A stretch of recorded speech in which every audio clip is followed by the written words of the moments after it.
Welcome to day 69 of reading every single day for the rest of my life for 30 minutes. It's a beautiful day outside today. It's very sunny. I'm loving it. I'm feeling good. I got off work a little bit ago. And yeah, don't ask me why I have my shirt on weird. It's actually just a little hot in my room. But when it gets cold, I have the window open. When it gets cold, I'll put the shirt on. We're at page, let's see, 300 and I know like 310. Yeah. A Journey in the Dark. So I said middle of page 311. Okay. Here we go. Day 69 of reading, 69 of reading every single day for the rest of my life for 30 minutes. I'm about to get 30 minutes on the clock, starting now. Let's go! For their defense, in the night the company climbed to the top of the small hill under which they had been sheltering. It was crowned with a knot of old and twisted trees, about which lay a broken circle of boulder stones. In the midst of this they lit a fire, for there was no hope that darkness and silence would keep their trail from discovery by the hunting packs. Round the fire they sat, and those that were not on guard dozed uneasily. Poor Bill, the pony, trembled and sweated where he stood. The howling of the wolves was now all around him, sometimes nearer and sometimes further off. In the dead of night, many shining eyes were seen peering over the brow of the hill. Some advanced almost to the ring of stones. At a gap in the circle of a great dark wolf-shaped be seen halted, gazing at them. A shuddering howl broke from him, as if he were a captain summoning his pack to the assault. Gandalf stood up and strode forward, holding his staff aloft. "Listen, Hound of Sauron," he cried. "Gandalf is here. Fly, if you value your foul skin. I will shrivel you from tail to snout if you come within this ring." The wolf snarled and sprang toward them with a great leap. Shit.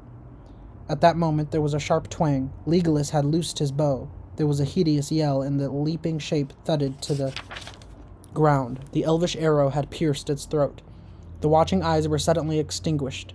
Gandalf and Aragorn strode forward, but the hill was deserted. The hunting packs had fled. All about them the darkness grew silent. The darkness grew silent, and no cry came on the sighing wind. The night was old, and westward the waning moon was setting, gleaming fitfully through the breaking clouds. Suddenly Frodo started from sleep. Without warning, a storm of howls broke out fierce and wild all about the camp. A great host of wargs had gathered silently and was now attacking them from every side at once. "Fling fuel on the fire!" cried Gandalf to the hobbits. "Draw your blades and stand back to back." In the leaping light, as the fresh wood blazed up, Frodo saw many grey shapes spring over the ring of stones. More and more followed. Through the throat of one huge leader, Aragorn passed the sword with a thrust. With a great sweep, Boromir hewed the head off another. Beside them, Gimli stood out his stout legs apart, wielding his dwarf axe. The bow of Legolas was singing. In the wavering firelight, Gandalf seemed suddenly to grow. He rose up, a great menacing shape like the monument of some ancient king of stone set upon a hill. Stooping like a cloud, he lifted a burning branch and strode to meet the wolves. They gave back before him. High in the air he tossed the blazing brand.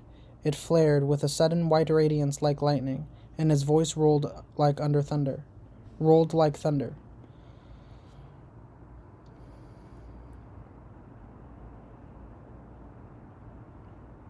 "Na Aldrich Aman, na Dani Negorohoth," he cried. There was a roar and a crackle, and the tree above him burst into a leaf and bloom of blinding flame. The fire leaped from treetop to treetop. The whole hill was crowned in dazzling light. The swords and knives of the defenders shone and flickered. As the last arrow of Legolas kindled in the fire as it flew, and plunged burning into the heart of a great wolf chieftain, all the others fled. Slowly the fire died, till nothing was left but falling ash and sparks. A bitter smoke curled above the burned tree stumps and blew darkly from the hill. As the first light of dawn came dimly in the sky, their enemies were routed and did not return. "What did I tell you, Mr. Pippin?" said Sam, sheathing a sword. "Wolves won't get him. That was an eye-opener, and no mistake. Nearly singed the hair off my head." When the full light of the morning came, no signs of the wolves were to be found, and they looked in vain for the bodies of the dead. No trace of the fight remained but the charred trees and the arrows of Legolas lying on the top. All were undamaged save one of those which only the point was left. "It is I feared," said Gandalf. "There were no ordinary wolves hunting for food in the wilderness. Let us eat quickly and go." That day the weather changed again, almost as if it was at the command of some power that had no longer any use for snow, since they had retreated from the pass. A power that wished now to have a clear light in which things that moved in the wild could be seen from far away. The wind had been turning through north to west during the night, and now it failed. The clouds vanished southwards, and the sky was open, high and blue. As they stood upon the hillside, ready to depart, a pale sunlight gleamed over the mountain tops. "We must reach the doors before sunset," said Gandalf, "or I fear we shall not reach them at all. It is not far, but our path may be winding, for here Aragorn cannot guide us. He has seldom walked in this country, and only once have I been under the west wall of Moria, and that was long ago. There it lies," he said, pointing away southeastwards to where the mountain's sides fell sheer into the shadows at their feet. In the distance could be dimly seen a line of bare cliffs, and in their midst, taller than the rest, one great grey wall. When we left the pass, I led you southwards. When we left the pass, I led you southwards, and not back to our starting point, as some of you may have noticed. It is well that I did so, for now I do not know which to hope. For now we have several miles less to cross, and haste is needed. Let us go. I do not know which to hope," said Boromir grimly, "that Gandalf will find what he seeks, or that coming to the cliff we shall find the gates lost forever. All choices seem ill, and to be caught between wolves and the wall the likeliest chance. Lead on." Gimli now walked ahead by the wizard's side, so eager was he to come to Moria. Together they led the company back towards the mountains. The only road to Moria from the west had lain along the course of a stream. The Saranon that ran from the feet of the cliffs near the doors had stood, but either Gandalf was astray, or else the land had changed in recent years.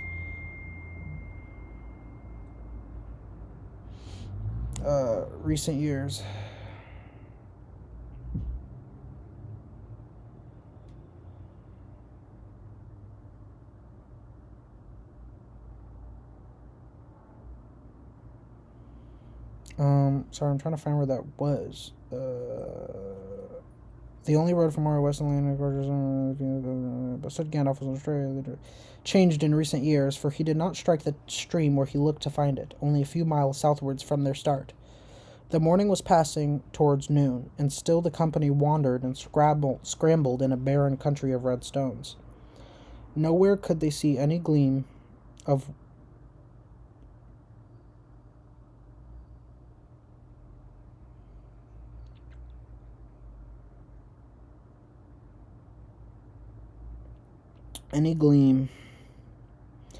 water or hear any sound of it. All was bleak and dry. Their hearts sank. They saw no living thing, and not a bird was in the sky. But what the night would bring if it caught them in that lost land, none of them cared to think. Suddenly Gimli, who had pressed on ahead, called back to them. He was standing on a knoll and pointing to the right. Hurrying up, they saw below them a deep and narrow channel. It was empty and silent, and hardly a trickle of water flowed among the brown and red-stained stones of its bed. But on the rear side there was a path, much broken and decayed, that wound its way among the ruined walls and paved stones on an ancient highroad. "Ah, here it is at last," said Gandalf. "This is where the stream ran. Sirion, the Gate Stream, they used to call it. But what has happened to the water? I cannot guess. It used to be swift and noisy. Come, we must hurry on. We are late." The company were footsore and tired, but they trudged doggedly along the rough and winding track for many miles. The sun turned from noon and began to go west. After a brief halt and hasty meal, they went on again. Before them the mountains frowned, but their path lay in a deep trough and land and they could see only the higher shoulders of the far eastward peaks. At length they came to a sharp bend. There the road, which had been veering southwards between the brink of the channel and steep fall of the land to the left, turned and went due east again. Rounding the corner, they saw before them a low cliff, some 5 fathoms high, with a broken and jagged top. Over it, a trickling water dripped through a wide cleft that seemed to have been carved by a fall that had been strong and full. Indeed, things have changed, said Gandalf, but there is no mistaking the place. There is all that remains of the stair falls. If I remember right, there was a flight of steps cut in the rock at their side, but the main road wound away left and climbed with several loops to the level ground at the top. There used to be shallow valley beyond the falls right up to the walls of Moria, and the sun flowed through it with the road beside it. Let us go and see what things are like now.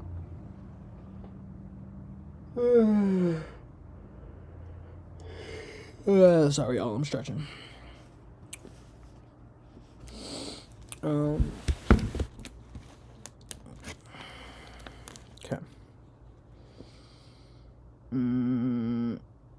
They found the stone steps without difficulty, and Gimli sprang swiftly up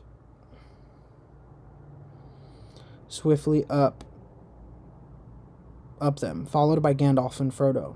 When they reached the top, they saw that they could go no further the way, and the reason for the drying up of the gate stream was revealed. Behind them, the sinking sun filled the cool western sky with glimmering gold. Before them stretched a dark, still lake. Neither sky nor sunset was reflected on the sullen surface. The Sirion had been dammed and filled all the valley. Beyond the ominous water were reared vast cliffs, their stern faces pallid in the fading light, final and impossible. No sign of gate or an entrance. Not a fissure or crack could Frodo see in the frowning stone. There are the walls of Moria, said Gandalf, pointing across the water, and there the gate stood once upon a time. The elven door at the end of the road from Holland by which we have come by this way is blocked. None of the company, I guess, will wish to swim this gloomy water at the end of the day. It has an unwholesome look. We must find a way round the northern edge, said Gimli. The first thing for the company to do is to climb up by the main path and see where it will lead us. Even if there were no lake, we could not get our baggage pony up this stair. But in any case, we cannot take the poor beast into mines, said Gandalf. The road under the mountains is a dark road, and there are places narrow and steep which he cannot tread, even if we can. Poor old Bill, said Frodo. I had not thought of that. And poor Sam. I wonder what he will say. I am sorry, said Gandalf. Poor Bill has been a useful companion, and it goes to my heart to turn him adrift now. I would have traveled lighter and brought no animal, at least all of this one that Sam is fond of, if I had had my way. I feared all along that we should be obliged to take this road. The day was drawing to its end, and cold stars were glinting in the sky above the sunset, when the company, all the speed they could, climbed up the slopes and reached the side of the lake.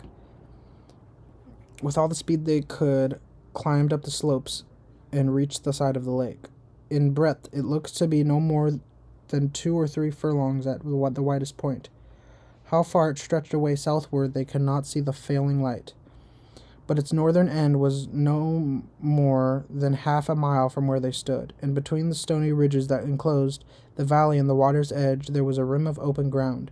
They hurried forward, and they still had a mile or two before they could reach the point on the far shore that Gandalf was making for, and then he had to still find the doors. When they came to the northernmost corner of the lake, they found a narrow creek that barred their way. It was green and stagnant, thrust out like a slimy arm towards the enclosing hills. Gimli strode forward undeterred and found that the water was shallow, no more than ankle deep at the edge. Behind him they walked in file, threading their way with care, for the weedy pools were sliding on greasy stones, and footing was treacherous. Frodo shuddered with disgust at the touch of the dark, unclean water on his feet. As Sam, the last of the company, led Bill up to the dry ground of the far side, there came a soft sound, a swish, followed by a plop, as if a fish had disturbed the still surface of the water. Turning quickly, they saw ripples, black-edged with shadow in the waning light. Great rings were widening outwards from a point far out in the lake. There was a bubbling noise, and then silence. The dusk deepened, and the last gleams of the sunset were veiled in cloud. Gandalf Gandalf now pressed on at a great pace, and the others followed as quickly as they could. They reached the strip of dry land between the lake and the cliffs. It was narrow, often hardly a dozen yards across, and encumbered with a fallen rock and stones, but they found a way, hugging the cliff and keeping as far from the dark water as they might. A mile southwards along the shore they came upon holly trees. Stumps and dead boughs were rotting in the shallows. The remains, it seemed, of old thickets, or of a hedge that had been once lined the road across the drowned valley. But close under the cliff stood, still strong and living, two tall trees, larger than any trees of holly that Frodo had ever seen or imagined. Their great roots spread from the wall to the water. Under the looming cliffs they had looked more like bushes, which seemed far from the top of the stair, but now they towered overhead, stiff, dark, and silent.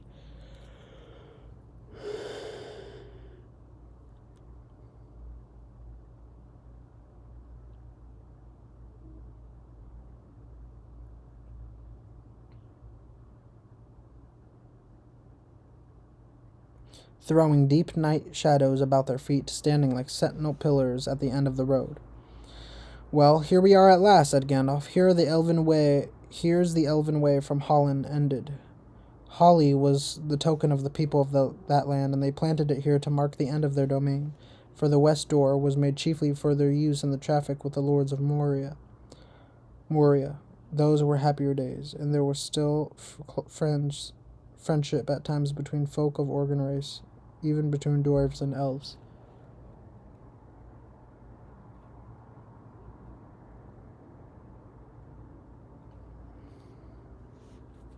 "It was not the fault of dwarves that the friendship waned," said Gimli. "I have not heard that it was the fault of elves," said Legolas. "I have heard both," said Gandalf, "and I will not give judgment now, but I beg you to, Legolas and Gimli, at least to be friends, and to help me. I need you both. The doors are shut and hidden, and the sooner we find them the better. Night is at hand." Turning to the others, he said, "While I am searching, will you each make ready to enter the mines? For here I fear we must say farewell to our good beast of burden. You must lay aside much of the stuff that we brought against bitter weather. You will not need it inside, nor, I hope, when we come through and journey on down to the south. Instead, each of us must take a share of what the pony carried, especially the food and the water skins. But you can't leave poor old Bill behind us in this forsaken place, Mr. Gandalf," cried Sam, angry and distressed. "I won't have it, and that's flat, after he has come so far and all." "I am sorry, Sam," said the wizard, "but when the doors open, I do not think you will be able to drag your Bill inside, into the long dark of Moria. You will have to choose between Bill and your master. He'd follow Mr. Frodo into a dragon's den if I let him," protested Sam. "It'd be nothing short of murder to turn him loose with all these wolves about." "It will be short of murder, I hope," said Gandalf. He laid his hand on the pony's head and spoke in a low voice. "Go with words of guarding and guiding you," he said. "You are a wise beast, and you have learned much in Rivendell. Make your ways to places where you can find grass, and so come in time to Elrond's house, or wherever you wish to go. There, Sam. He will have quite as much chance of escaping wolves and getting home as we have." Sam stood silently by the pony and returned no answer. Bill seemed to understand well what was going on, and nuzzled up to him, putting his nose to Sam's ear. Sam burst into tears and fumbled with the straps, unlading the pony's packs and throwing them on the ground. The other sorted out the goods, making a pile of that all could be left behind and dividing up the rest. When this was done, they returned to watch Gandalf. He appeared to have done nothing. He was standing between the two trees, gazing at the blank wall of the cliff, as if he would bore up a hole into it with his eyes. Gimli was wandering about, tapping the stone here and there with his axe. Legolas was pressed against the rock, as if listening. "Well, here we are already," said Merry, "but where are the doors? I can't see any of them." "Dwarf doors are not made to be seen when shut," said Gimli. "They are invisible, and their own masters cannot find them or open them if their secret is forgotten." "But this door was not made by a secret known to the dwarf," said Gandalf, suddenly coming to life and turning around. "Unless things are altogether changed, eyes that know what to look for may discover the signs." He walked forward to the wall. Right between the shadow of the trees there was a smooth space, and over this he passed his hand to and fro, muttered words under his breath, then he stepped back. "Look," he said. "Can you see anything now?" The moon now shone upon the gray face of the rock, but they could see nothing else for a while. Then slowly on the surface, where the wizard's hands had passed, faint lines appeared, like slender veins of silver running on the stone.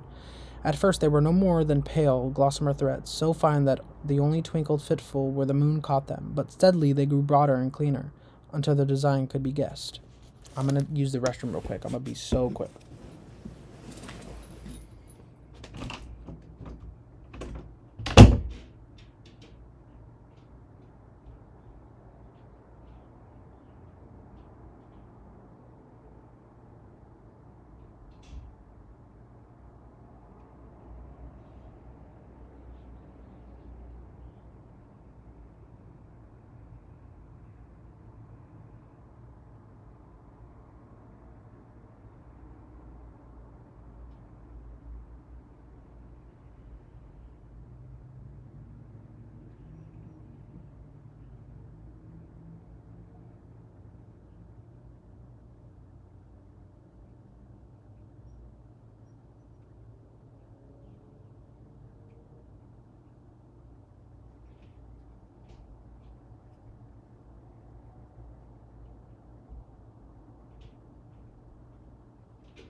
Alright, I'm back. Let's keep reading.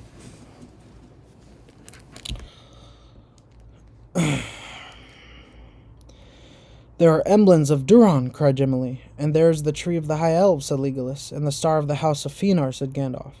They are wrought of Ithildren, the mirrors only starlight and moonlight, and sleeps until it is touched by one who speaks words of how long forgotten in Middle-earth. Words now long forgotten in Middle-earth. It is long since I heard them, and I thought deeply before I could recall them to my mind. What does the writing say? Asked Frodo, who was trying to decipher the inscription on the ark. I thought I knew the elf letters, but I cannot read these. The words are in the elven tongue of the west of Middle-earth in the elder days, answered Gandalf. But they do not say anything of importance to us. They say only, the doors of Duron, Lord of Moria. Speak, friend, and enter. And underneath, small and faint, is written, I, Norvi, made them. Celebrimbor of Holland drew these signs. What does it mean by speak, friend, and enter? Asked Merry. That is plain enough, said Gimli. If you are a friend, speak the password, and the doors will open, and you can enter. Yes, said Gandalf, those doors are probably governed by words. Some dwarf gates will open only at special times, or for the particular persons, and some will have locks and keys that are still needed when all necessary times and words are known. These doors have no key. In the days of Duron, they were not secret. They usually stood open, and doors sat here. But if they were shut, any who knew the open word could speak it and pass in. At least it is recorded. It is not, Gimli? It is, said the dwarf, but what word was not remembered? Narvi and his craft and all his kindred have vanished from the earth. Here is written in the foreign characters according to the mod of Brilland, Elrond Durkha Moria. Wow. This is the picture, y'all.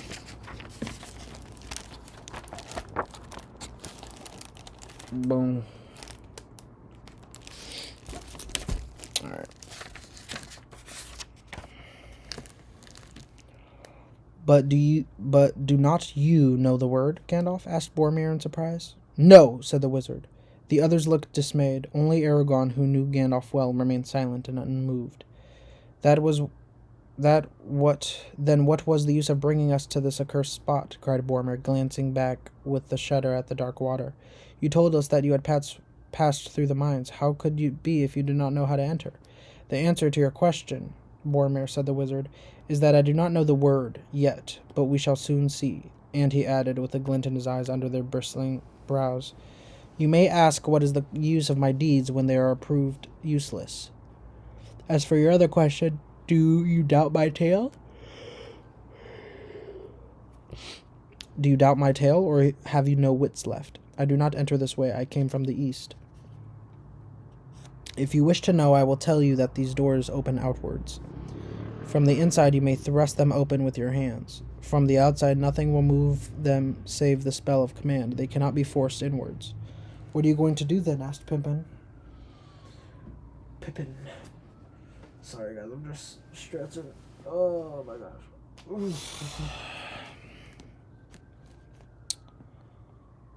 Undaunted by the wizard's bristling brows. Knock on the doors with your head, Peregrine Took, said Gandalf. But what if that does not shatter them, and I am allowed a little peace from foolish questions? I will seek for the opening words. I once knew every spell in all the tongues of elves or men or orcs that was ever used for such a purpose. I can still remember 10 scores of them without searching in my mind, but only a few trials of the secret dwarf tongue that they can teach to none. The opening words were elvish, like the ones writing on the ark, that seemed certain. He stepped up to the rock again and lightly touched with his staff the silver star in the middle beneath the sign of the anvil.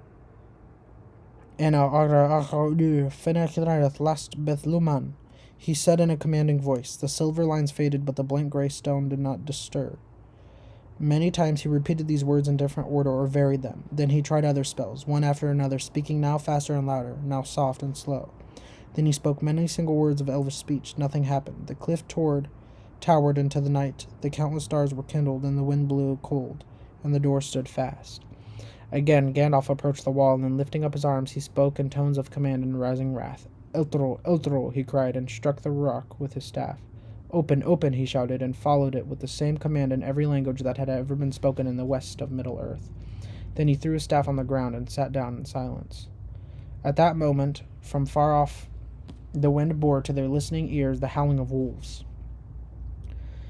Bill, the pony, started in fear, and Sam sprang to his side and whispered softly to him. Do not let him run away, said Boromir. It seems that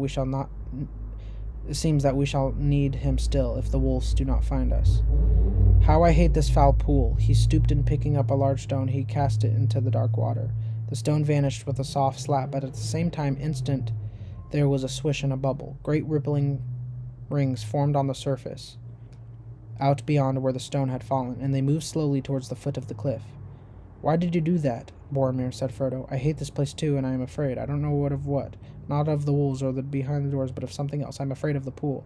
Don't disturb it. I wish we could get away, said Merry.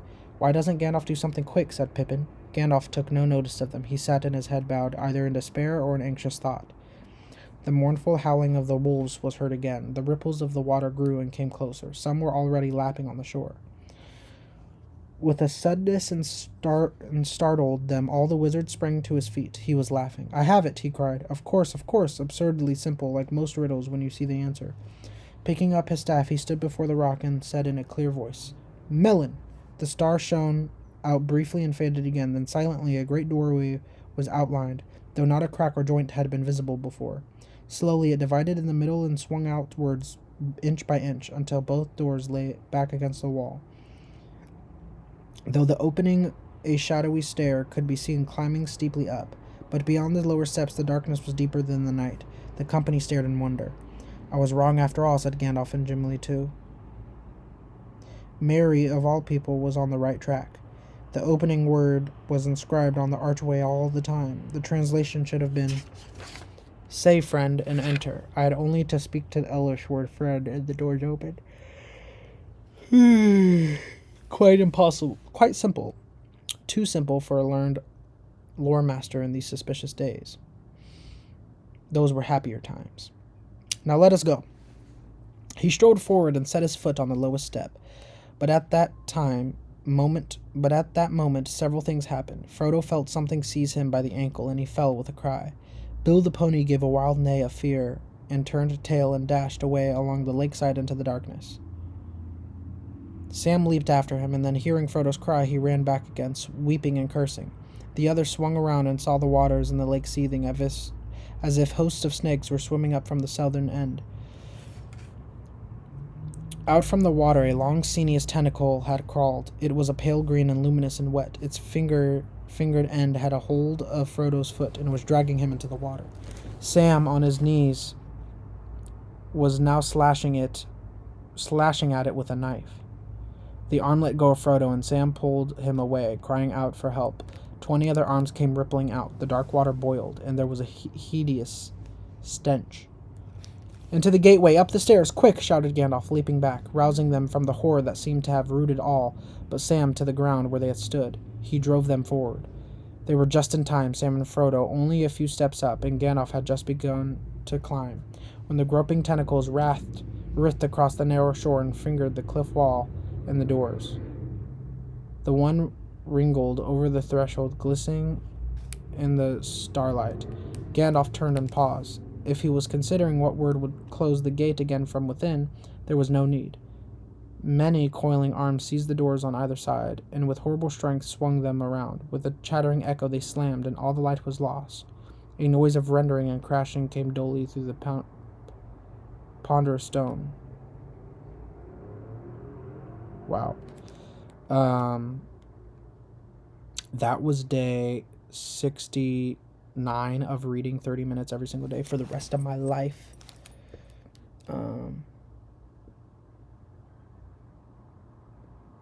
Yeah. That was day 69. I'll see y'all day 70. Yeah, we're at the middle of page 322. And yeah. See y'all on the next one. My timer didn't go off, but that was 30 minutes. See y'all on the next one. Day 70.